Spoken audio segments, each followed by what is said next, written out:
Au Togo, jusqu'en 2023, dans certains villages de certaines communes de la préfecture de Tandjouaré, l'école est un luxe.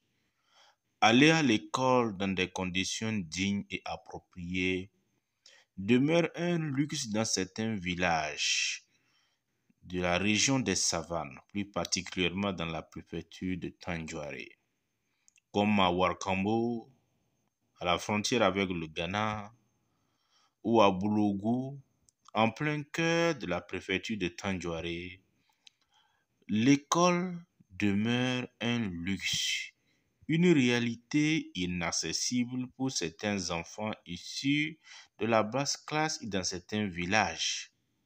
Comme ici, c'est la nature qui dicte les lois. Des jours, il faut faire les cours, des jours, il ne faut pas en faire. Et comme toujours, pour ces villages, l'école, plus de 60 ans après l'indépendance, demeure une denrée rare, un luxe. Lorsque tu nais dans ces villages et que tu n'as plus d'autres opportunités pour changer de lieu, alors tu vas commencer l'école dans ces bâtiments. Et chaque jour, tu avances.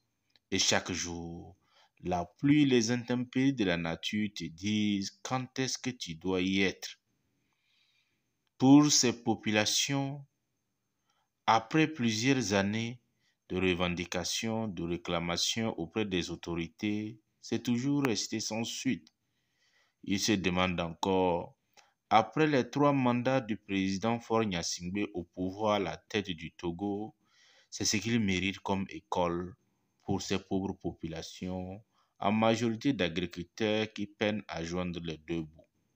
Certains se posent la question, si en 1950, ils allaient à l'école dans des paillotes, en 1960, ils y allaient, est-ce que leurs arrière-petits-enfants, 60 ans plus tard, doivent continuer par aller à l'école dans ces conditions? Même si l'école est une nécessité, un droit constitutionnel pour tous les enfants au Togo, dans la préfecture de Tandjouaré, plus précisément dans le canton de Boulougou, c'est un luxe. Un luxe pour ces enfants qui n'ont d'autre choix que de subir le seul fait d'être nés là-bas.